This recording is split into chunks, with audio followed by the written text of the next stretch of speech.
All right, hey everybody, welcome back. I hope you're all doing well. Thanks for tuning in. Thanks for hanging out as always. So we're going to get right into it. We are taking Redline out for one last spin before Jarl comes into the meta and ruins our fun. So Redline Vincent, I think our days are numbered. It's a super fun build. It's a super fun way to play the deck though.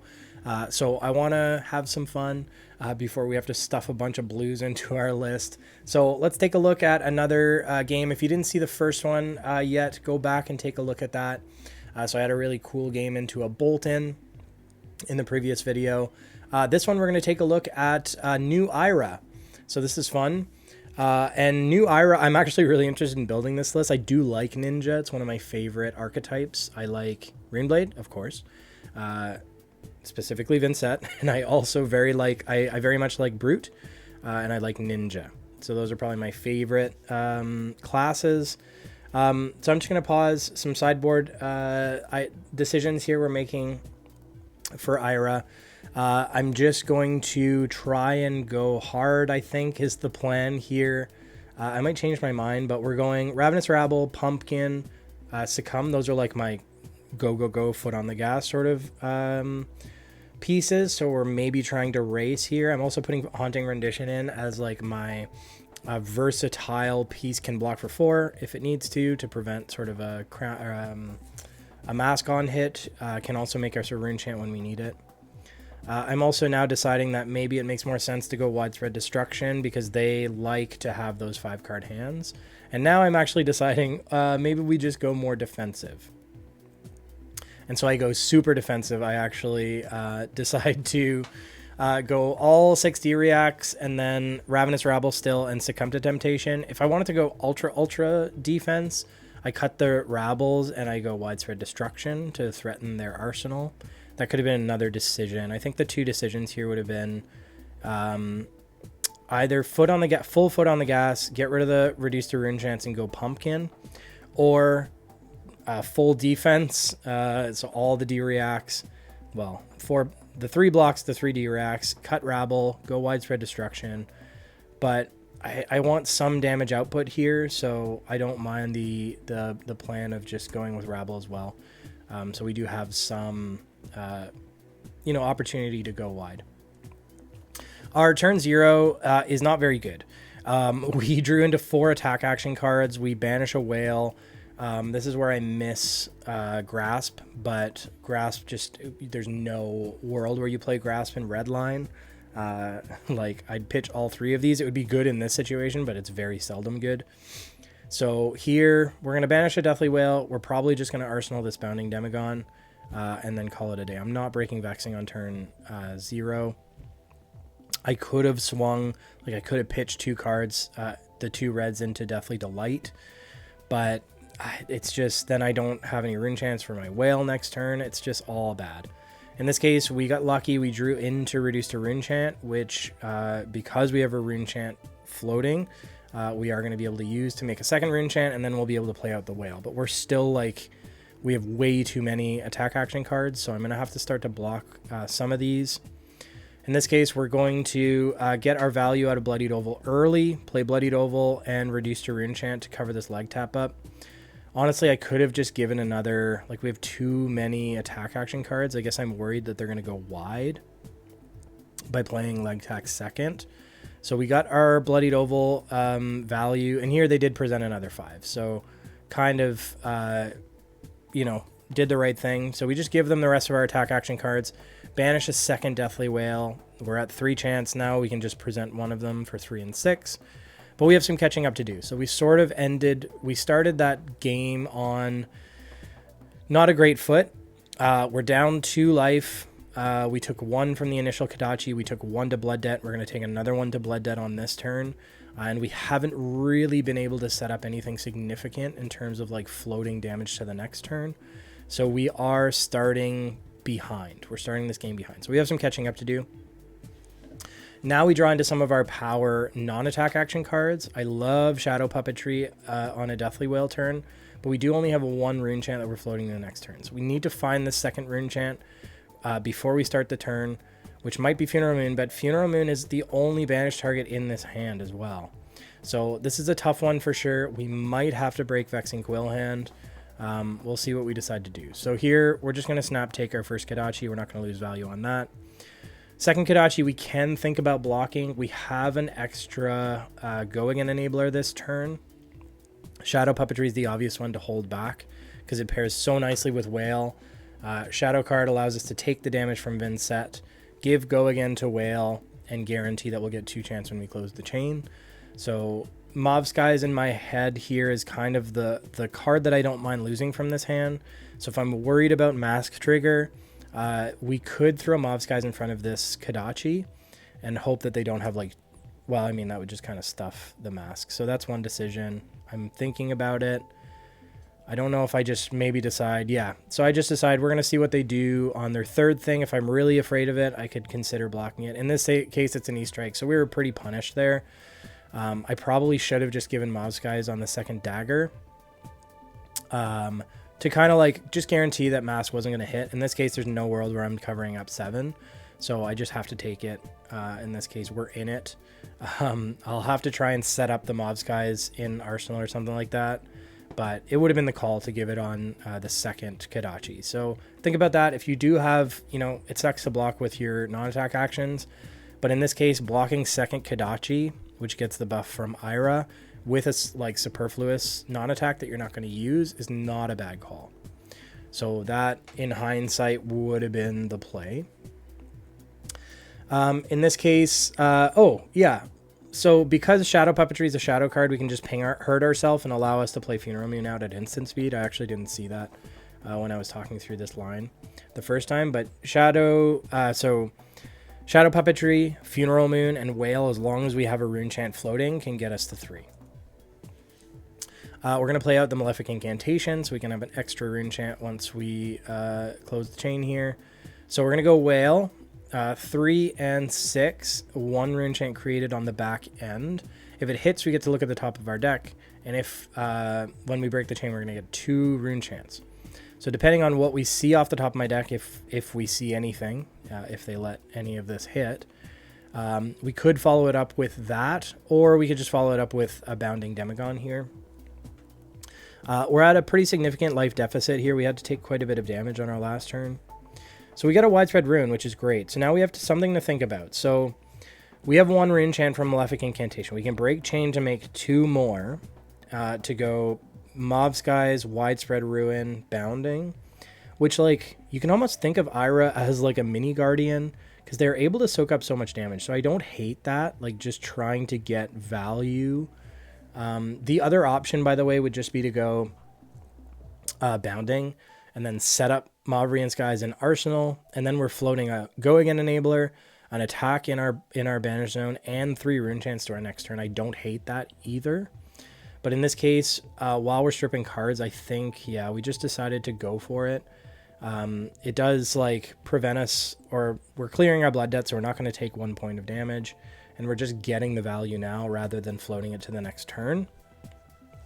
So they have to give us the 2 cards in hand. They do have 2/3 blocks, which is fine. And we're able to, so I'm looking at Whale. I think it makes most sense to just get rid of the Bounding in Arsenal because Flail is just going to get stuffed by Breaking Scales, but it could just force them to block with it.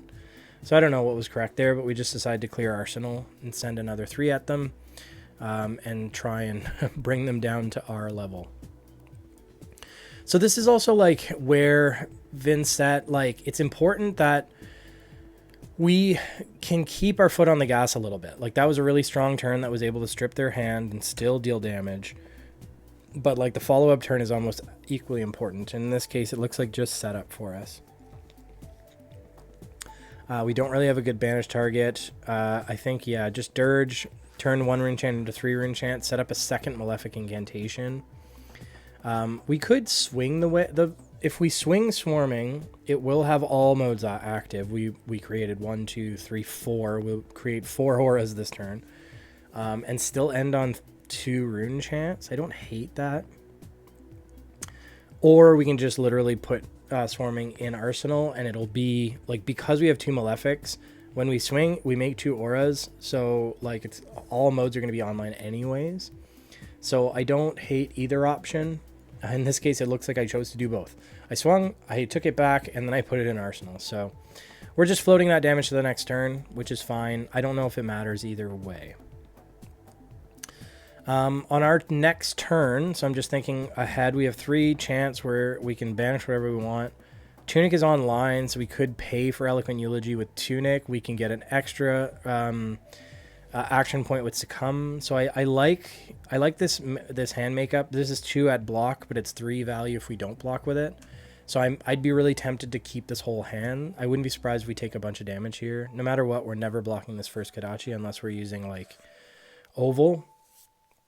I don't think we block. So interesting. So I decided to just get value from Face Purgatory. It's unlikely. I don't hate this. I mean, they do like CNC for 7 sometimes, and they also E-Strike for 7, which we saw. So Face Purgatory on one of those attacks can actually be really good. In this case, I just decided I like my hand a lot. I don't want to give you anything in my hand. I'm just going to use Face Purgatory to try and shut down your mask trigger. But they have so many cards in hand that I don't know how I feel about this decision. We'll see if it pays off or not. But yeah, so now spinning. So we blocked their second attack. They need to hit 3 in a row now. So it is hard to do. But they could have 0 cost go-agains. I know Ira's not really famous for that type of thing. So in this case, we just took the next thing, 1 for 4. And now this is a card I had to read because I'm not familiar with it. It combos with Head Jab, which is not a thing. So it's not going to have the on-hit deal 2. So it's just a 0 for 1 that, like, they could give go again with Tide Flippers, I guess, but they don't want to go shields down. So I think it's just 1 damage. We kind of got, we didn't get punished for blocking Face Purgatory. I think that's enough value from Face Purgatory, honestly, just to shut down a mass trigger. We were able to hold on to our hand that we like quite a bit. Beseech, the other thing that I didn't mention is Beseech guarantees that Succumb will make us an action point because we can make the Rune Chant unpreventable and make sure we push Arcane. So I don't know. I don't hate that. But yeah, the reality is like Face Purgatory can represent a lot more value if we kind of wait for our opportunity, but sometimes that opportunity never comes. So I don't hate that. So we're going to go, we went Beseech, the Demagon, take the damage, make 1 Arcane unpreventable to guarantee that we can play Succumb. Then we're just swinging in the Deathly Delight. It doesn't have go again. It doesn't matter. We're going to be able to create another action point. So if your opponent is really familiar with the game, playing against Vincent, and they're looking for Succumb, this is kind of face up in a way. But this is for 8, so it's going to be hard to cover up. But if they don't want to get Succumb, they have to. And Ira, honestly, they run like, what, 12 D-Reacts, so they'll probably just be able to D-React, but it doesn't matter. That's the beauty of Succumb, is we need that action point. Doesn't matter if that's going to hit or not. It still applies for my Swarming, which is going to come in for 4 go again, and my Eloquent Eulogy, which I'm going to be able to pay for and play from hand using Tunic Resource. So both of those, like, we get their hand this turn no matter what. But unfortunately, if they have the D-Reacts, which it looks like they do, we are not going to be able to deal too much damage here, even though we presented a lot of damage, right? We pushed through a couple arcane damage, but like they're able to fully block this 8 with 2 cards, prevent that on hit. I don't know what they're going to do with the next 4, but they still have 1 block on breaking scales. So my assumption is that they'll take the arcane. So we're sneaking arcane damage in, but and we get their hand. So it's hard to complain. But we kind of reset after this. Like, we present big attack, we set up for it, and then we'll see if we can keep our foot on the gas, right? We need we need things to line up for us to be able to keep that pressure on. So now, grab that Tunic Resource to play for our Eloquent Eulogy from hand. So we went, I can't remember, 3 or 4 and 8. And then another 2 and 4 go again, and then 4 go again. So still quite a bit of damage presented here. But all we managed to do is eke out a couple arcane values. So like Ira can be really tanky. I don't hate this hand either. I decided to banish the Eloquent Eulogy. Let's think about this. So we banish, we get a rune chant. I can go Beseech, Eloquent Eulogy. I could Creepers in the Revel, but I don't think that's the call, because I could just go Revel, Flail. What if I banish the Bounding here? Then I go Beseech, Bounding. Beseech, Bounding. I'd still have to Creepers in. Yeah, there's no real, like, good line here. So I think it's just going to be Beseech, Eloquent Eulogy, and then sit on the Revel and Runeblood. I don't know. So that's the other thing where Revel and Runeblood can feel a little awkward, is if you don't have the go again, you can't really get the value from it. Unless you Creepers it in, which is hard to do. So I think it's just a setup turn. It's a little unfortunate. We're not going to be able to take full advantage here, but we are going to be able to make 2 more Rune Chants on Malefic Incantation to end the turn on. So it's 2 and 7. Or sorry, 1 and 7.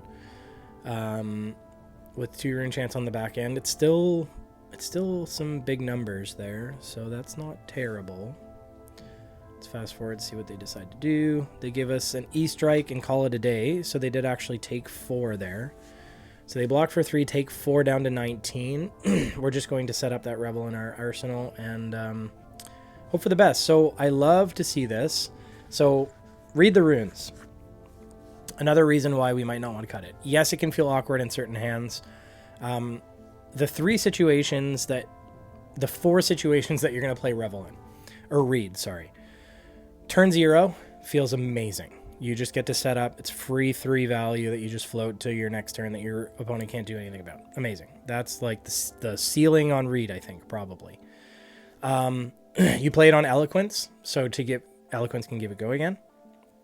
So, which is what the situation we're in now. We played Eloquent Eulogy last turn, so we floated an Eloquence to our next turn. We get to play Read the Runes for free, just make 3 Rune Chants at the beginning of our next turn, which just opens up our Banish Zone. Awesome. You can Creepers it in on your opponent's turn. I wouldn't suggest pitching a card to do that, or it feels a lot worse, because you have to block with an attack action card in order for Creepers to be online.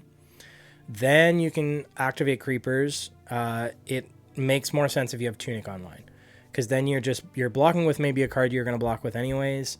Then you activate Creepers for free with Tunic, play out Read the Runes, and start your next turn with 3 Rune Chants. Also feels pretty good.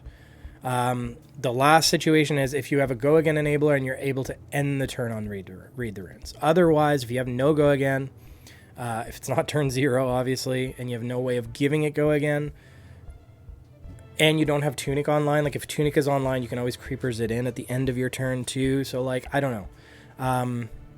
In this case, paid off. It's a really good card in this situation. So we're going to begin our turn with Read the Runes with Go Again, which also turns Revel online.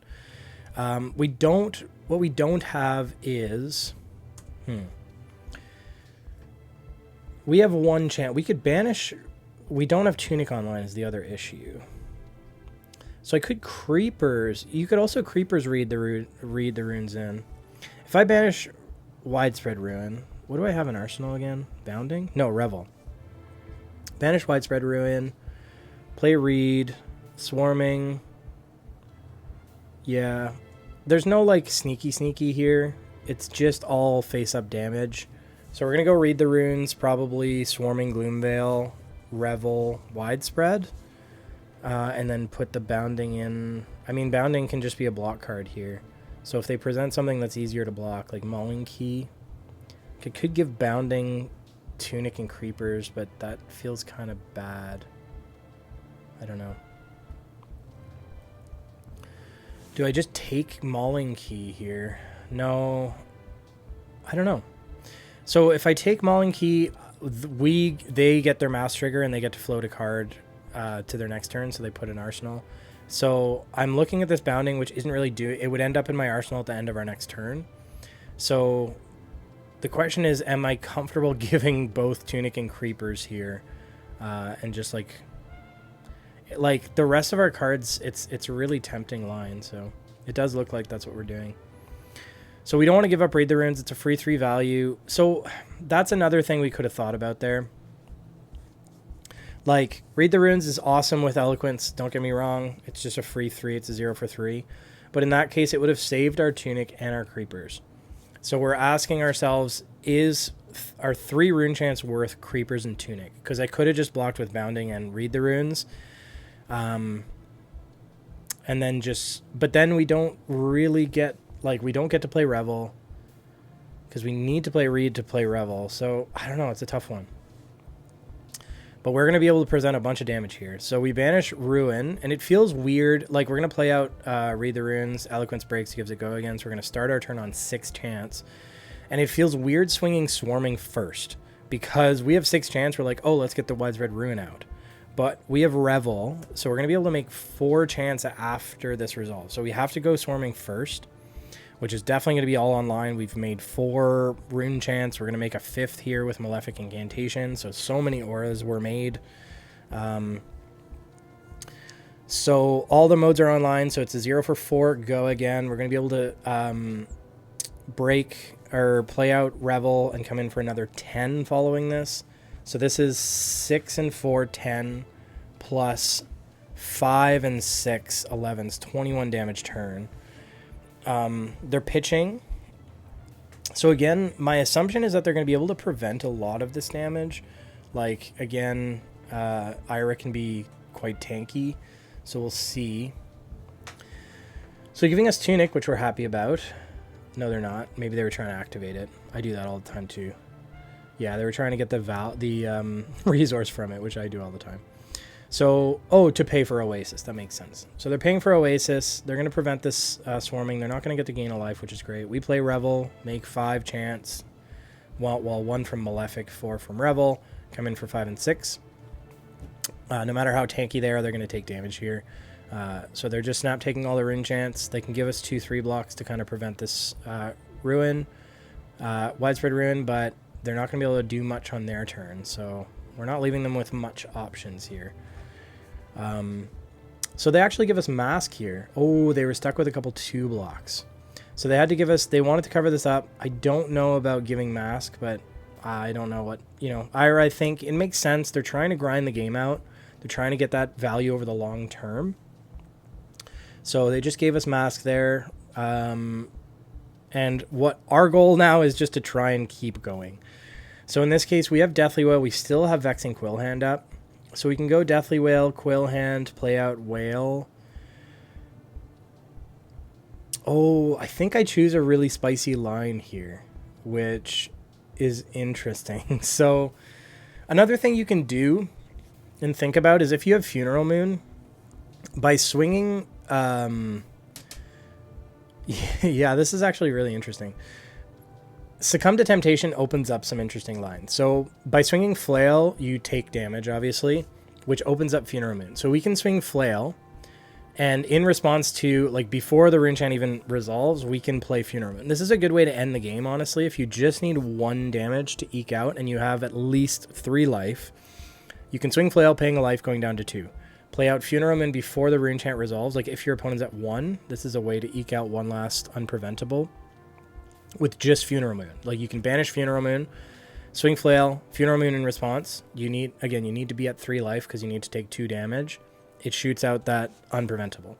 In this case, we can do a similar thing where, in this case, we're going to banish Wail, but we're going to swing Flail, Funeral Moon in response to the damage being taken. It'll make us a rune chant. It'll make the 1 rune chant Unpreventable, which turns Succumb online. Then we can play Succumb to Temptation, add instant speeds to restore our action point, break Vexing Quill Hand, Deathly Wail. The Read is not really going to play a role here. This is one of those turns where Read is awkward. Unless we can generate extra action points, unless we have Go again, it's stuck because we can't. We can't end on it, etc., etc. So it's just going to end up in our arsenal. So this is one of those situations where Read is not doing very much. But yeah, this is a really interesting line that is not super clear because the other thing we could just do, like a couple options here.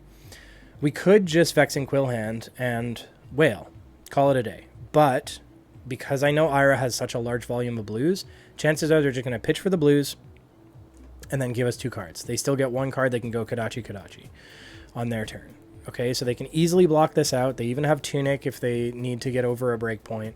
So with 3 cards, they can easily block our thing, and then we're just shut down. We have no rune chance for the next turn. We have Vexing Quillhand is offline, and we have cards that we can't do anything about. We can't play Funeral Moon because nobody took damage, etc., etc. So we can't end on chance, and we're stuck with these 3 cards. So the line that I choose to do, which is not as obvious, allows us to...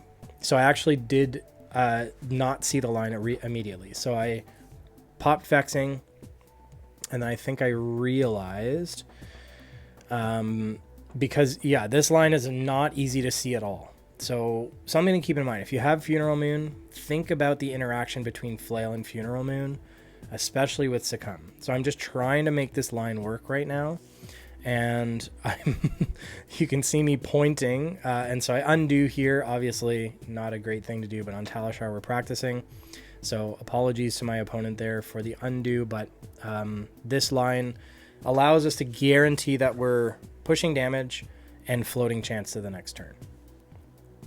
So we do the Flail. We present the Funeral Moon at instant speeds in response to the damage being taken. We choose to take the life. We didn't need to do that. So I shouldn't have taken the life. I think I just like hard focused. I said yes. We already took damage because of Flail, so we don't need to take the damage on Funeral Moon. That was a mistake. So I think I was just like, oh, I need to take the damage to make sure that Deathly Wail is online. Well, if we don't take the damage, it doesn't... That's right. So we do still need to take the damage if we want to force this rune chant through. But, I mean, we still have 3. They'll have to... Yeah, I don't know. Interesting. If we don't take the damage here, they can prevent the rune chant, but we have another 3 rune chants that we're following it up with. So if we're okay with them giving us 2 cards for the rune chants... we still end on 1 chant. This just, like, by taking the life here, it guarantees that we're going to push damage and that we will end on 2 chants instead of 1. So that was, yeah, that could go either way. You could choose not to take the damage and just, like, kind of assume they're not going to block that 1 rune chant. We're playing Succumb no matter what. It can't trigger on Flail anyways, but it's just to restore our action point. Then we break Quillhand. We come in with Wail. So it's for 3. Those are all preventable. We already pushed our unpreventable. So 3 and 5. So they can give us 3 cards to prevent this.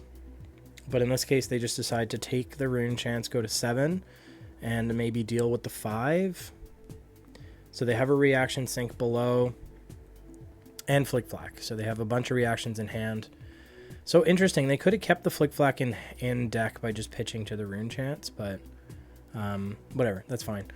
Probably doesn't matter. So now we end on 2 chants, which is great, and we still get the Read the Runes in Arsenal. We'll see if it ends up doing anything. With the Mauve Skies, we can end on it. So I like this hand, actually. We banish Wraith, give it go again with Mauve Skies. Maybe probably just make more rune chants unless we want to end on a bunch. No, we can't. So yeah, probably make a bunch more rune chants at the beginning of the turn. Wraith with go again, Rabble, and then Read. So we end on chance. Oof. But then they present a CNC for 7, which this hand, like a 2-card 8 with a very relevant on hit. Like Ira is a really interesting hero. Like I'm really looking forward to. I am going to build that deck and get some reps. Maybe I'll put some videos out on the channel. I know I'm kind of the Vincent guy, but I don't know. Maybe we'll try out. Like, I love mid-range, right? That's one of the main things that attracts me to Vincent. And Ira is like pure mid-range. So I don't know. I'm interested. I'll probably build the deck. We'll see. Maybe some videos on the channel. So keep posted for that. So this is really interesting decision here. I can't really block this out. I'd have to give almost my whole... I need to keep Wraith in order to swing something back.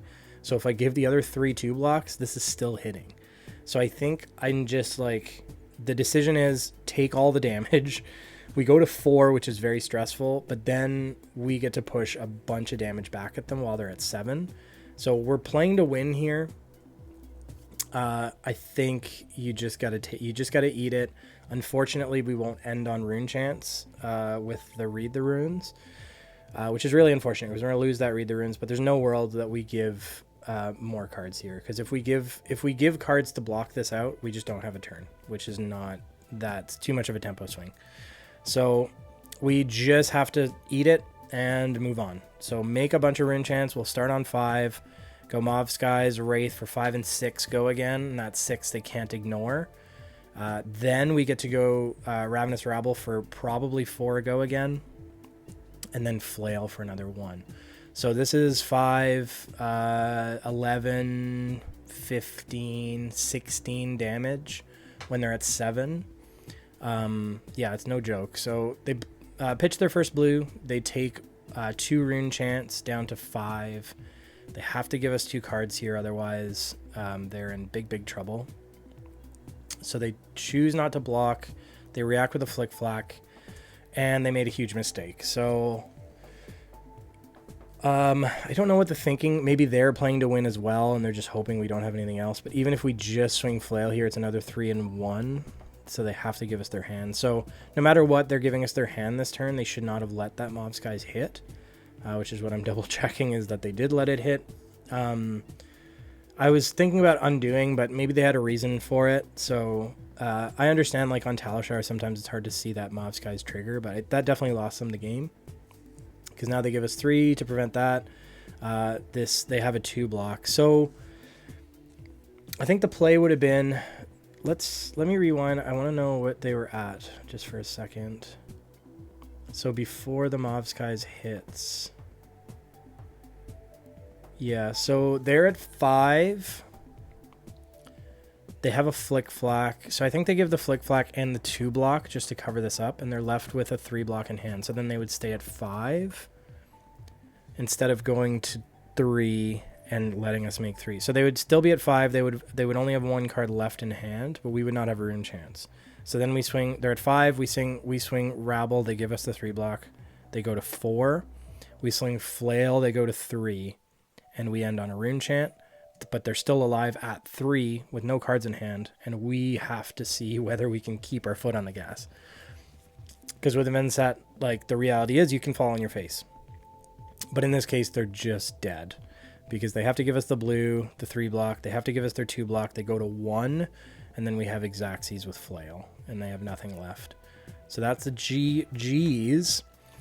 Close game. In my experience with Ira so far, it is a really close game. It's going to come down to those like really small decision points. You really have to think about how you're going to eke out maximum value, because that's exactly what Ira's trying to do, and they're very effective at doing it.